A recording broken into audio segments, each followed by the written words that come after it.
Ni kwamba kutokana na upatikanaji wa injini, maana kilichopelekea mpaka feri kasimama, ilipata shida kidogo, ilipata hitilafu ya injini ambayo ilioverheat kutokana na haya magugu maji, ambao baada ya kupatikana hiyo hali ya overheat, kilichotokea ile injini ikawa imeungua. Kwa baada ya kuungua, tukawa tumefuata taratibu za manunuzi ya injini nyingine, ambayo mpaka sasa hivi amepewa mkandarasi ambaye ni Songoro Marine, na ameahidi ndani ya mwisho wa mwezi huu hiyo injini itakuwa imepatikana, kwa sababu ni injini moja. Hiyo injini nyingine ni nzima. Na sijajua ameagiza wapi, lakini amesema mwisho wa mwezi huu itakuwa imepatikana mkuu. Kwa maelezo na muda aliokuwa amepewa hiyo kazi, mpaka sasa hivi anasema iko njiani. Iko njiani toka apewe hiyo kazi hadi sasa muda gani? Ni mwezi mmoja sasa. Na yeye aliahidi itakuja hapa ndani ya kipindi gani? Ndani ya mwezi mmoja. Sasa huoni kwamba mwezi mmoja umekwisha na injini haipo hapa, kwa hiyo kuna maneno mengi kuliko vitendo? Hapana mkuu, kwa maelezo na muda aliokuwa amepewa hiyo kazi, mpaka sasa hivi anasema iko njiani. Iko njiani toka apewe hiyo kazi hadi sasa muda gani? Ni mwezi mmoja sasa. Na yeye aliahidi itakuja hapa ndani ya kipindi gani? Ndani ya mwezi mmoja. Sasa huoni kwamba mwezi mmoja umekwisha na injini haipo hapa, kwa hiyo kuna maneno mengi kuliko vitendo? Hapana. Status ya sasa hiyo injini inafika lini? Mwisho wa mwezi huu. Una uhakika? Hivi unajua leo tarehe ngapi wewe? Leo tarehe 28. Kwa hiyo mwisho wa mwezi huu unajua ni tarehe ngapi? Sasa mkuu, siwezi kukudanganya, ninachozungumza ni kile ninachokijua. Wewe umesema mwisho wa mwezi huu. Ndio. Ndio nakuuliza unajua leo tarehe ngapi? Leo tarehe 28. Unaposema mwisho wa mwezi huu, unajua mwezi huu unaishia tarehe ngapi? Unaishia tarehe 30. Kwa hiyo nazungumzia siku mbili zijazo injini itakuwa hapa. Si ndio unachokusudia kuniambia? Si ndio mwisho wa mwezi huu? Ni kweli. Kwa hiyo ndo nakuuliza, ni kweli siku mbili zijazo injini itakuwa hapa au huna majibu sahihi? Hapana, majibu nilionayo ni hayo. Nisingependa nitoe majibu tofauti. Kwa hiyo majibu ni kwamba mwisho wa mwezi huu. Ndio. Ambayo leo tarehe 28, mwezi huu mwisho tarehe 30. Ndio. Kwa hiyo tunakubaliana kwamba baada ya siku mbili tunakuja kuangalia injini. Maana yake mwisho wa mwezi utakuwa ushafika, si ndio?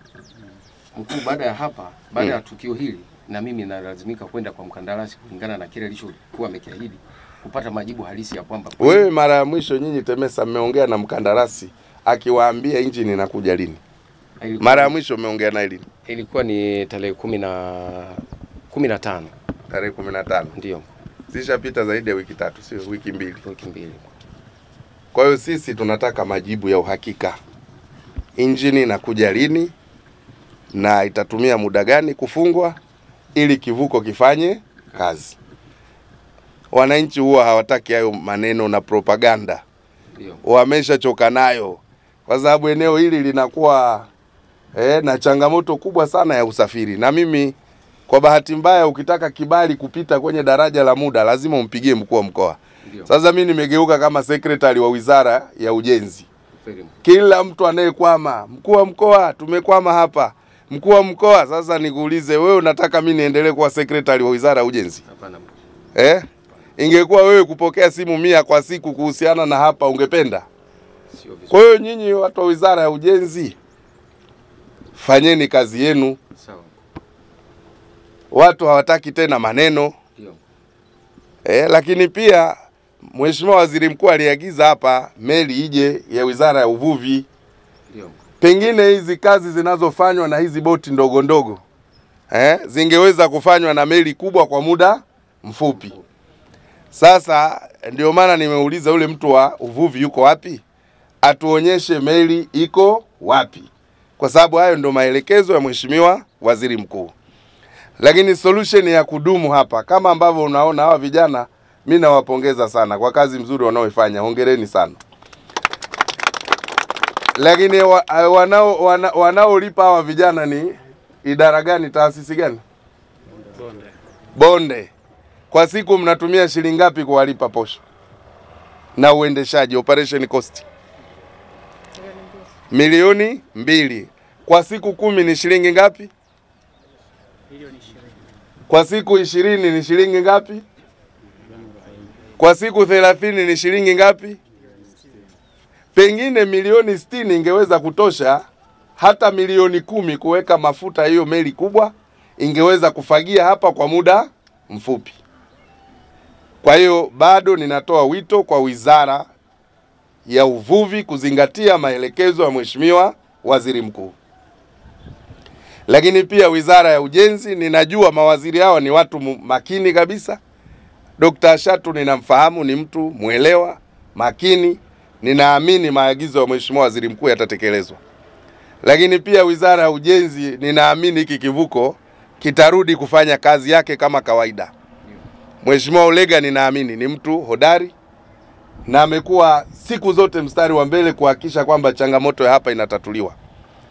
Kwa hiyo nimekuja pamoja na mambo mengine kuja kukagua maelekezo ya Mheshimiwa Waziri Mkuu. Ninafurahi tu kwamba jitihada zinaendelea kuchukuliwa, na hizi ni jitihada za muda mfupi. Jitihada za muda mfupi. Lakini ili kufanya Ziwa Victoria liendelee kuwa safi, lakini pia kuhakikisha kwamba ziwa halipungui upana wake, ni lazima swala la usafishaji liweze kuendelea. Na mimi nilikuwa naangalia klipu nyingi kule Ulaya, wanayo mashine maalum ambayo inatafuna haya magugu. Na kwa kipindi cha lisali moja, kazi mlioifanya nyinyi kwa wiki 10 ingekuwa imefanywa na huo mtambo kwa muda wa siku moja.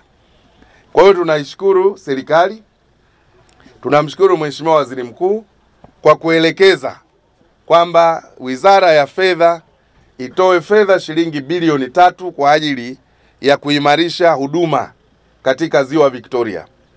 Madhara haya magugu ni mengi na makubwa sana. Juzi tulikuwa Ukerewe. Tumeona kuna dalili ya magugu haya kuanza kusogea wapi? Ukerewe. Maana yake haya magugu yatasogea pia kwenye mradi wa vizimba vya samaki. Mkoa huu Mheshimiwa Rais ameleta fedha kwa ajili ya wafugaji samaki shilingi bilioni 2 na milioni 500. Na wamekopeshwa kupitia benki ya TADB tena bila riba. Sasa wewe unafuga samaki, una mkopo hata kama huna riba. Sasa imagine unakuja halafu magugu yote yamezuia sehemu yako ya vizimba. Samaki wako wakafa wote, utarejeshaje mkopo? Kwa hivyo ndio maana jitihada za makusudi zinachukuliwa na serikali kufanya usafi wa Ziwa Victoria. Kwa hiyo wito wangu NEMKI, lakini pia taasisi nyingine zote ikiwemo Idara ya Uvuvi kuendelea kutekeleza maelekezo ya Mheshimiwa Waziri Mkuu. Na hapa ninawapongezeni watu wa bonde kwa kazi hii mlioifanya ambayo inaendelea na mnatumia gharama kubwa. Kwa hivyo taasisi nyingine pia msije mkadhani swala hili ni la watu wa bonde tu. Hii kuna effect of multiplier effect, kwamba hawa watu wa maji kule tunayokunywa yanatokea ndani ya ziwa. Magugu yakisha kuwa mengi yataenda kwenye pampu kwenye ziwa,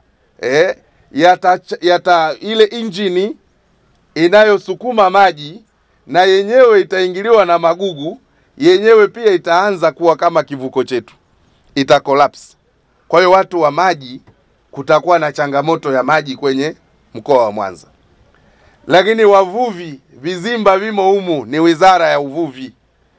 Kwa hivyo msije mkafikiri kwamba jambo hili linaigusa tu watu wa bonde, la hasha. Kwa hiyo sekta nyingine zote zinaweza kuathirika kama hazitofanya kazi kwa pamoja. Kwa hiyo Idara ya Uvuvi, NEMKI, sio maneno tu, wekeni pesa ili project hii ya usafishaji iweze kufanya nini? Kufanyika vizuri. Nina imani fedha itakayotolewa na serikali itanunua mtambo mkubwa kwa ajili, sababu hii swala la magugu linatokea sio leo tu, miaka na miaka. Kwa hiyo kuwa na mashine ya kisasa ya kuchakata magugu ni swala ambalo halikwepeki kwa watu ambao wana mipango mizuri na endelevu katika taifa. Watu wa uvuvi na wizara itekeleze maelekezo ya Mheshimiwa Waziri Mkuu.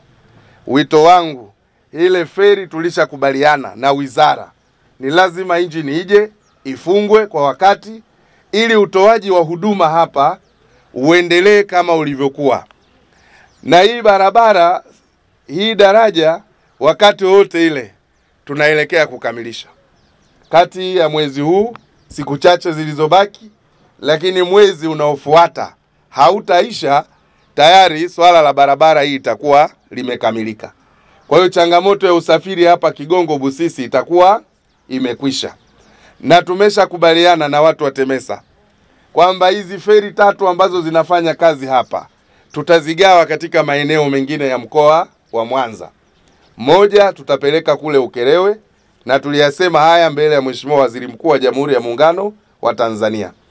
Serikali inajenga vivuko vipya 5 vyenye thamani ya bilioni 29. Na katika vivuko hiko kimoja kitaenda Ukerewe. Sasa wakati tunasubiri mwezi ujao, mwezi wa 9 vikamilike, tumesema kwa sababu barabara inakamilika na daraja, kivuko kimoja hiki kitaondoka hapa kuelekea Ukerewe ili kikafanye kazi ya kupishana na kivuko kilichopo sasa ambacho ni kidogo sana. Hapa kwenye hili daraja na kwenye hivi vivuko kwa wastani wanapita watu 10,000 kwa siku.